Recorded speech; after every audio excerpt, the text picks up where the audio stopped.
Merci d'être avec nous sur Ici Beyrouth, c'est une femme, une histoire.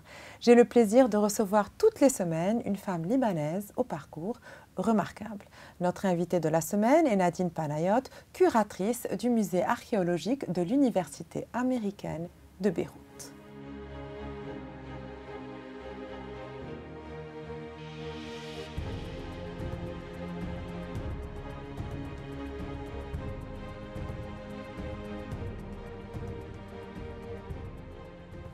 Nadine, merci d'être avec nous. Merci Lynn, merci à toi et merci à Ici Beyrouth. Je devrais dire docteur Nadine Panayot, puisque vous êtes détentrice d'un doctorat en archéologie, notamment en Méditerranée classique de la Sorbonne Paris 1. Et vous êtes également professeur au département d'histoire et d'archéologie de l'EUB. Je veux revenir un peu sur ce musée de l'EUB, qui est le troisième musée le plus ancien au Proche-Orient. Donc il y a cette histoire qui est remarquable. Aujourd'hui, quelle est la particularité de ce musée? Je sais que c'est un musée exceptionnel, nous le savons tous, mais aujourd'hui, si on veut vendre ce musée en premier, quelle est sa particularité? D'abord, c'est que c'est un musée qui est né, comme tu as très bien dit, Lynn, en 1868 quand même, dans un but spécifique qui est l'éducation, c'est-à-dire d'entraîner les étudiants en archéologie sur ce matériel, ce qu'on appelle le hands-on approach, et qui est de manipuler ces pièces antiques et surtout qu'il couvre tout le Proche-Orient. C'est-à-dire qu'il n'y a pas de gap, il n'y a pas de lacune dans cette histoire de ce Proche-Orient ancien, depuis la plus haute, en fait, depuis la préhistoire jusqu'à l'époque ottomane. Donc ça couvre toutes les périodes et toutes les régions. Et ça permet vraiment de circuler à travers l'histoire, la haute histoire, la préhistoire, l'histoire de l'Antiquité et par la suite évidemment les époques classiques, médiévales, jusqu'à l'époque ottomane. Donc c'est quand même assez impressionnant et ça permet aux élèves comme aux étudiants d'avoir une approche didactique et pédagogique. Ce musée a également beaucoup souffert. Donc il a été impacté par l'explosion du port de Beyrouth. Il y a de nombreux objets qui ont été détruits. Comment s'est passée en fait la restauration? Comment il y a eu cette, entre guillemets, reconstruction de ce musée? Alors déjà, je tiens à préciser, Lynn, que ce n'est pas la première fois que ce musée souffre en fait. Comme c'est un musée de 1868, il a quand même perduré, il a quand même survécu à la Première Guerre mondiale, Deuxième Guerre mondiale, à toutes les guerres civile, quote-unquote, libanaise, mais également donc, récemment à la fameuse explosion du port. Et donc, j'avoue que les gens n'ont pas su en fait, que l'EUB avait été aussi gravement atteinte. Et je tiens à dire également que justement, après l'explosion du port, moi, je n'avais pas encore pris les rênes de ce musée. Et donc, je terminais mon contrat avec l'université de Balamand avant de passer à l'EUB. Et donc, j'ai fait un travail que tout le monde a fait. Hein. Nos enfants, les miens, étaient sur la rue, en train de nettoyer, d'aider. Et donc, moi, par contre, j'ai demandé à mes ex-étudiantes qui avaient obtenu un diplôme, un master en Museum Studies and Cultural Heritage Management, la gestion du patrimoine culturel et en muséologie, si elles voulaient créer avec moi une cellule de crise, de gestion de crise, pour vraiment faire le tour des musées et voir quels étaient les musées qui avaient vraiment besoin d'aide le plus vite et au plus tôt. En tout cas, leur collection. Non pas le bâtiment, mais leur collection. Et donc, après avoir fait un inventaire, on a découvert qu'il y avait 8 musées qui avaient été impactés par cette explosion, mais qu'il n'y avait que 2 dont les collections avaient souffert. Et ces 2 étaient le musée Sursock et le musée de l'EUB. Et donc, j'ai contacté nos grands amis et notre grand support qui est l'Institut national du patrimoine à Paris. Et je leur ai en fait je ne pensais pas qu'on pouvait faire grand-chose, mais je pensais qu'ils pouvaient surtout nous envoyer du matériel parce que, si vous vous souvenez, c'était l'époque où nous étions en pleine crise financière, on n'avait même pas accès à nos propres fonds. Donc, si je voulais acheter rien qu'un matériel de base, de gants, de masques, j'y avais pas accès. En plus, il y avait la Covid, donc l'accès au campus était très restreint et réservé à quelques personnes. Donc, il fallait créer des équipes en rotation pour pouvoir accéder à ces lieux-là. Et donc, belle surprise, c'est que le patrimoine national n'a pas lésiné et avec le soutien d'Alif, que je remercie vivement, ils ont envoyé non seulement le matériel, parce qu'on avait fait une liste, donc on avait aidé le musée Sursock au tout début pour pouvoir manipuler ces collections, les nettoyer, les protéger, nettoyer la poussière. Donc pendant un mois, mon équipe avait fait beaucoup de travail au musée Sursock dans le nettoyage de ces collections grâce au matériel qui avait été envoyé par l'INP. Et par la suite, nous avons été au musée de l'Eyyoubi et c'est là où, voilà, donc c'était le grand choc quand on a effectivement réalisé que non seulement le bâtiment avait souffert, mais également on avait perdu une seule vitrine. Néanmoins, une vitrine, mais d'une importance majeure, puisqu'elle contenait 74 verres archéologiques qui remontent à l'époque romaine, quelques-uns byzantines et 2 ou 3 pièces médiévales. Et donc ça a été un grand choc quand même parce que ce sont des pièces de grande valeur. Et normalement, face à ce désastre, donc une vitrine en verre qui se retrouve face contre le sol en marbre avec des étagères en verre et le verre qui provenait donc des vitres alentour, avec évidemment tous les objets à l'intérieur, le tout était mélangé. Donc vraiment, on travaillait dans des milliers de fragments de verre, ne sachant pas qu'est-ce qu'on allait en faire par la suite. Alors la belle surprise, c'est que j'ai pris donc les rênes de ce musée le 1er septembre 2020 et l'experte de l'INP, Claire Cuillobert, est arrivée le 4 septembre.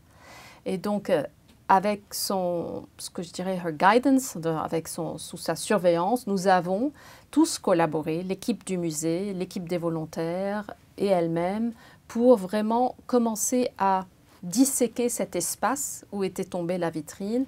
Et on l'a travaillé vraiment sur un terrain archéologique, c'est-à-dire en divisant les régions, alors que c'est une région vraiment, c'est une zone très restreinte quand même. Mais nous l'avons divisé en carrés et nous avons procédé au ramassage de ces tessons, de ces fragments. De ces milliers, dizaines de milliers de fragments. De fragments de verre, voilà, case par case, et ne sachant vraiment pas à ce point-là ce qu'on allait faire avec. Et donc, la magnifique surprise, c'est que 9 mois après le départ de Claire, nous avons continué à trier. On voit les images derrière vous. Trier ces fragments. Et nous avons, après, au bout de 9 mois, Alif a de nouveau soutenu donc l'arrivée de Claire avec une interne de l'Institut national du patrimoine qui ont finalement réussi à rénover, restaurer 12 pièces. C'était le point de départ où on a vu que rien n'était impossible. Et ça nous a donné un push incroyable pour dire, bon, il n'y a pas de limite à ce qu'on peut faire. Plus on se donne du temps, plus on travaille, et plus on collabore, et plus on aura de beaux résultats. Et c'est exactement ce qui s'est passé, mais de façon vraiment organique, pas réfléchie. Ce n'était pas du tout une stratégie, c'était juste une réaction de survie. Bien entendu. Mais la question, c'est, ça veut dire qu'elles ont restauré des objets qui étaient totalement détruits. Tout à fait. Donc, à partir de petits morceaux, vous avez réussi à récupérer. Et vous avez fait quoi? Des objets qui n'ont pas pu être restaurés ou reconstruits, puisque c'est carrément... Est-ce que ça a été jeté? Est-ce que ça reste de côté? Est-ce que vous travaillez encore 4 ans plus tard sur ces objets-là? Alors tout à fait. Merci pour cette question parce qu'en fait c'est un très beau projet qui s'est développé, comme je l'ai dit, de façon très naturelle et organique. Et quand l'Institut, en fait j'ai été également contactée avant de prendre les rênes de ce musée par le British Museum qui demandait à vouloir nous aider. J'ai dit volontiers, juste on a besoin de matériel et voilà. Et donc en fait les discussions avec le British Museum ont pris quand même 18 mois.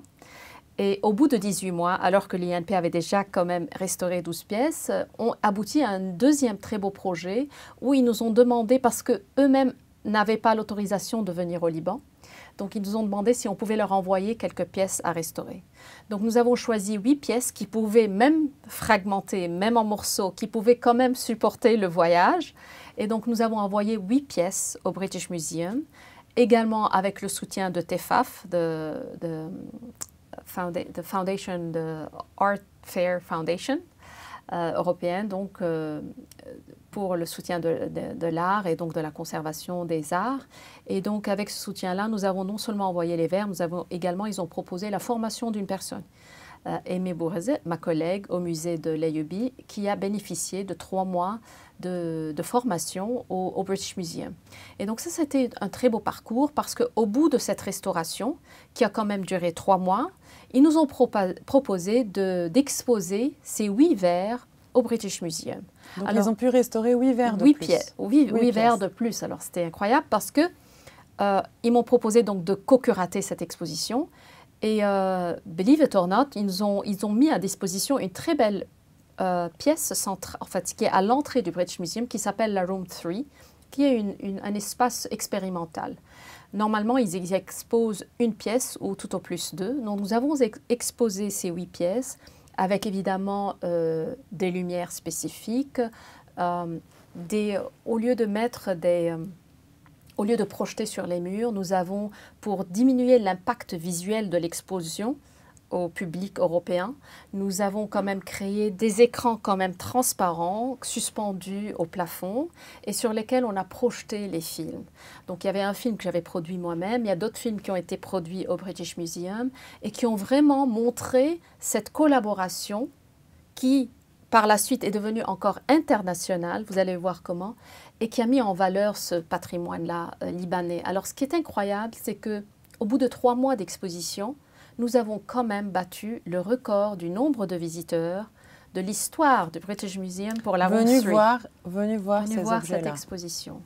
Donc là, c'est un beau message. Pourquoi? Parce que ça ne s'est pas arrêté donc à la France et l'Angleterre, mais je reçois également un appel d'une personne que je ne connaissais pas, enfin que de nom.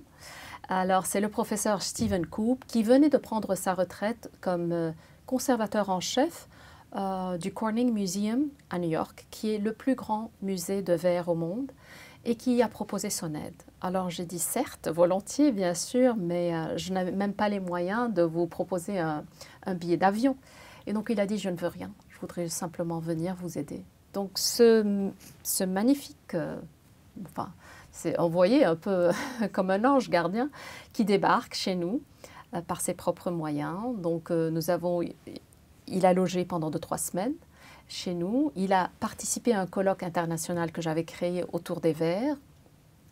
Nous avons profité de sa présence pour également créer un projet pour enfants autour des verres. Et il a restauré, avec Claire Cuyobert, qui était là, présente une fois de plus pour ce colloque international, 6 pièces. Donc au total, nous avons aujourd'hui 26 pièces qui ont été restaurées. Pour le reste, j'ai refusé parce que c'est quelque chose qui me tenait à cœur. Le fait d'avoir compris, en fait, quand j'ai pris les rênes de ce musée, quand j'ai compris que c'est des objets qui ont quand même survécu 2000 ans, qui ont survécu à toutes ces guerres, même au tremblement de terre, même au tsunami de 551 qui a touché la ville de Beyrouth, j'étais vraiment et sincèrement révoltée d'apprendre qu'ils ont été explosés en une fraction de seconde par ce port qui reste aujourd'hui encore impuni. Donc j'ai voulu leur faire porter une voix et une mission plus grande que ce que, en fait, un patrimoine pourrait porter. Donc j'ai établi des collaborations avec plusieurs facultés au sein de l'EUB. Donc nous avons un projet d'étude des fragments qui ne sont pas restaurables de ces verres-là pour mieux comprendre leur composition et le matériel au niveau de la physique et de la chimie de ces objets-là. Et donc c'est un projet à long terme qui a continué également au British Museum et qui continue aujourd'hui à porter ses fruits. Nous menons des analyses très fines sur ces fragments-là. Et un deuxième projet qui est aussi expérimental, qui est la restauration virtuelle de ces verres-là.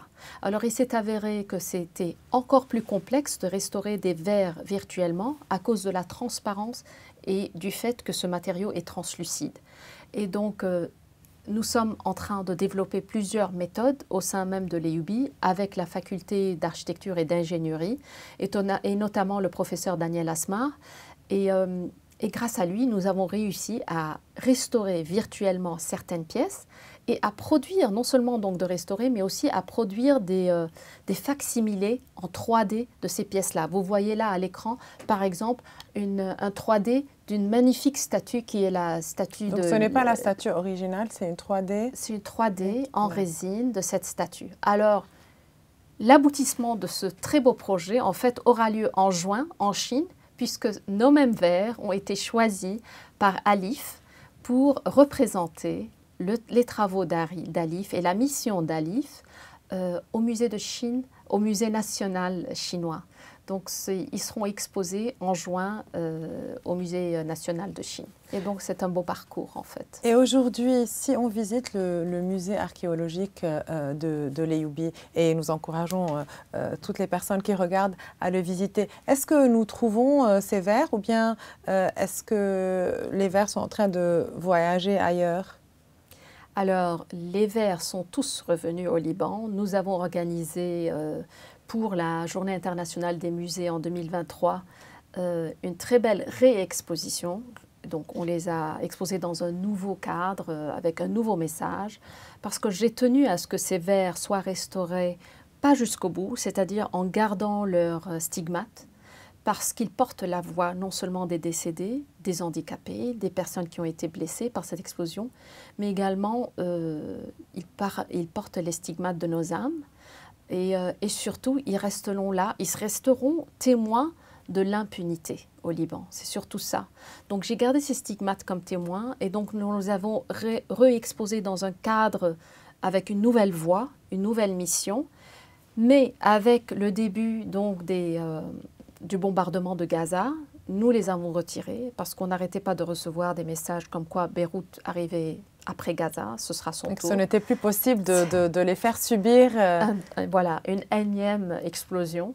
Donc je les ai retirés de leur vitrine, mais leur espace même a été squatté par une exposition d'art contemporain à l'occasion de la Journée de la Femme. Donc, et cette année, c'est Rim El Joundi qui est à l'honneur et qui squatte un petit peu l'espace des Verts par ces très belles peintures de femmes dans la ville. Jusqu'à quand l'exposition de Rim? Elle est toujours là. Elle est toujours là. Donc les personnes qui nous regardent, c'est vraiment le mélange entre la modernité, un artiste moderne et ce musée archéologique. Donc j'imagine que cette histoire est très intéressante à découvrir pour les personnes qui visiteront le musée de l'Eïoubi. Tout à fait, oui. Enfin, j'invite tout le monde à le visiter. C'est un musée qui est ouvert tous les jours. D'ailleurs, je tiens à préciser que sous l'égide de ma prédécesseure, de Dr Leila Badr, il n'a jamais fermé ses portes durant toute la guerre, toutes les guerres, comme on l'a dit, au Liban. Donc, depuis 1975 jusqu'au bout, hein,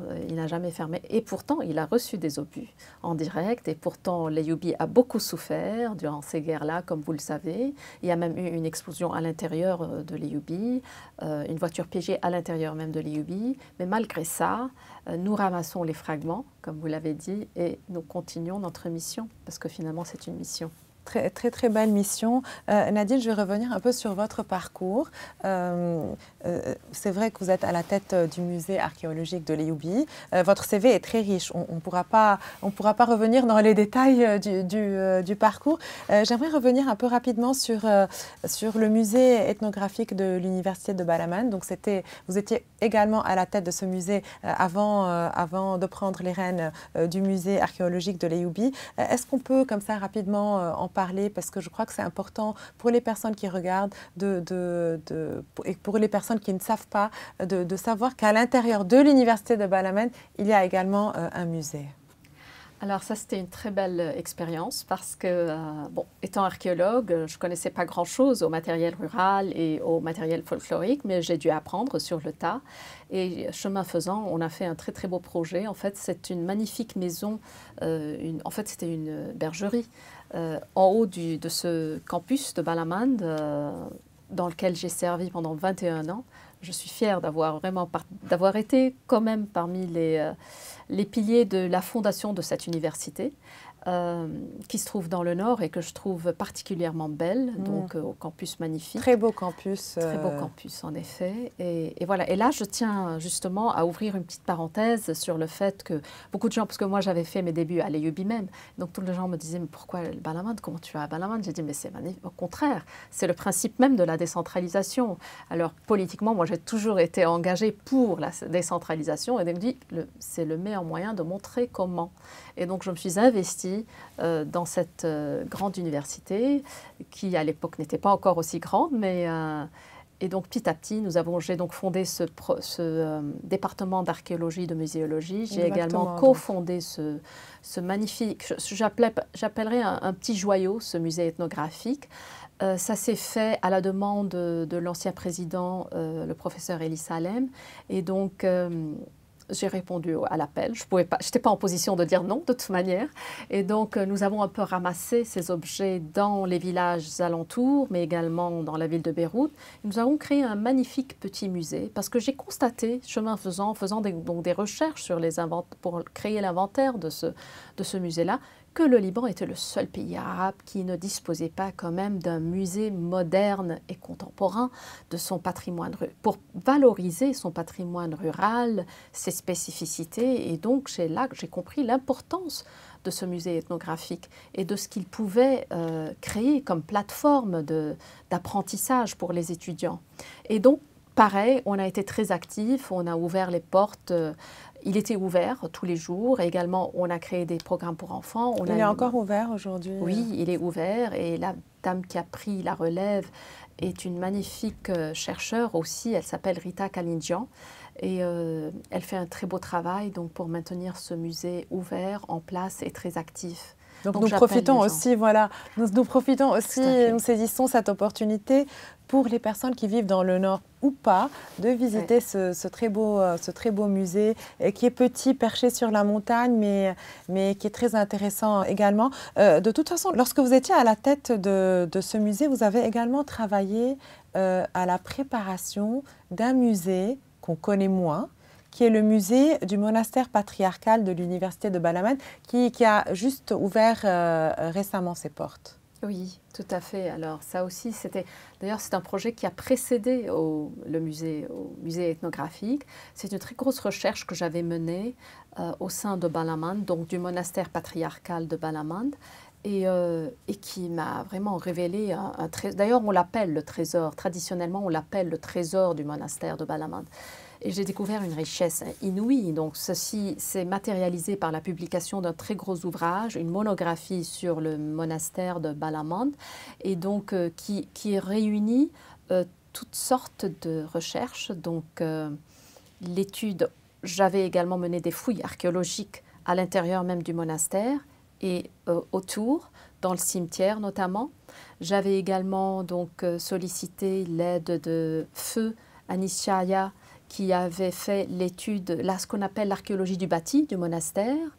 L'actuelle directrice du département, qui est Patricia Antaki, qui avait fait à l'époque l'étude des marques lapidaires, et également la professeure Sorat Slim. Donc, beaucoup de personnes ont contribué à ce très beau volume, une monographie donc, sur cet ouvrage, et qui a permis en fait de créer déjà un plan de ce qui pouvait être exposé dans ce musée et une étude vraiment très fine de tous les objets. Alors, ce sont à la fois des éléments architecturaux, parce que ce qu'il faut savoir, c'est que ce monastère est le seul monastère cistercien, donc fondé par les moines latins cisterciens en 1200, au XIIe siècle, au XIIe et au XIIIe siècle. Et donc, ce musée est le seul patrimoine cistercien qui est survécu en tant que monastère et non pas uniquement en tant que chapelle de l'époque des croisés.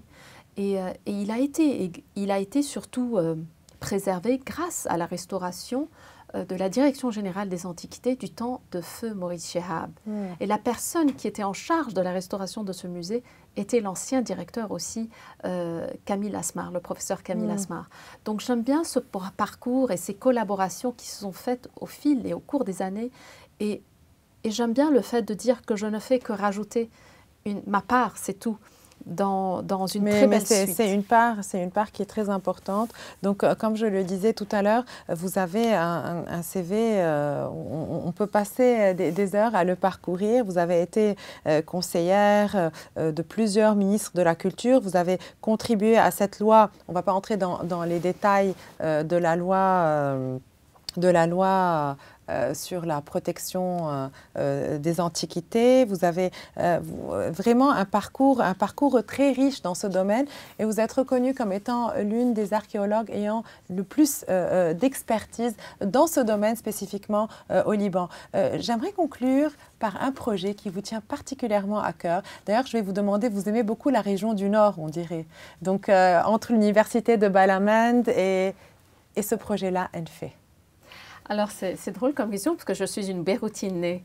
Et donc, tout le monde pense que je viens du Nord, mais je ne connaissais même pas le Nord. J'ai honte de le dire, mais je ne connaissais même pas le Nord jusqu'à mon retour des États-Unis. Et c'est là où j'ai découvert le Nord, quand j'ai décidé d'aller enseigner à Balamand. Donc, j'ai été embauchée d'abord comme professeure des civilisations anciennes. Et par la suite, j'ai découvert. Donc, alors, pendant ce temps, j'allais en Syrie profonde, mener des fouilles jusqu'en 2011. Et c'est là où je me suis rabattue sur le territoire libanais. Et c'est là où j'ai découvert ce magnifique site, pas très loin de Balamand d'ailleurs, qui est le site d'Enfé. Donc c'est un site côtier qui n'avait pas été vraiment étudié, ou en tout cas pas fouillé du tout, jamais. Et là, je découvre la richesse. Vous voyez là donc les images de ce magnifique village côtier.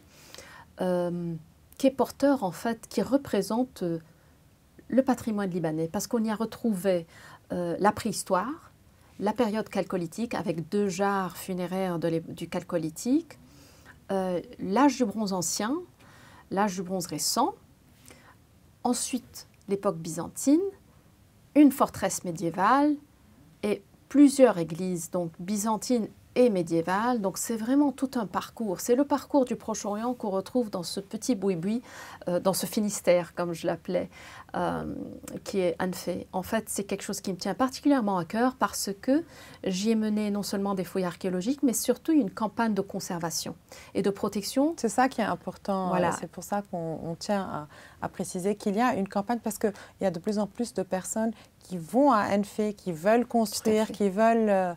Donc, c'est très important de parler de cette campagne-là. Oui, alors c'est surtout mon implication avec la communauté locale qui a permis d'abord de créer la Hima, qui est en fait une zone protégée grâce à la Société de protection de la nature au Liban. Avec eux, la municipalité a signé cet accord de Hima qui en fait permet une fois de plus la décentralisation puisque c'est la communauté locale qui va participer à la gouvernance de sa cité, donc de son village. Et Believe it or not, ils m'ont élue directrice de cette Hima, donc c'est un travail que j'ai toujours fait bénévolement, bien entendu, et qui me permet d'être impliquée dans cette gestion-là. Et donc grâce à la Hima, en fait, nous avons qui est un comité de Hima de personnes qui sont impliquées au quotidien dans la gestion et dans la conservation et la valorisation, non seulement du patrimoine culturel, mais également naturel. Et donc, mon projet s'est construit dans la valorisation de ce patrimoine naturel et culturel à la fois. C'est pour ça que les images que vous voyez défiler mettent en valeur non seulement le patrimoine archéologique, mais également le patrimoine naturel et le patrimoine immatériel, qui est par exemple tout ce savoir-faire, l'extraction du sel, les marais salants, qui est d'ailleurs la dernière région qui produit encore du sel au Liban. Nous avons réussi donc à en faire une Hima. Par la suite, en 2019, grâce à la Direction générale des antiquités, on a réussi à le classer sur la liste indicative de l'UNESCO. Il a également aujourd'hui été rajouté sur un nouveau décret qui permettrait d'en faire une réserve naturelle maritime.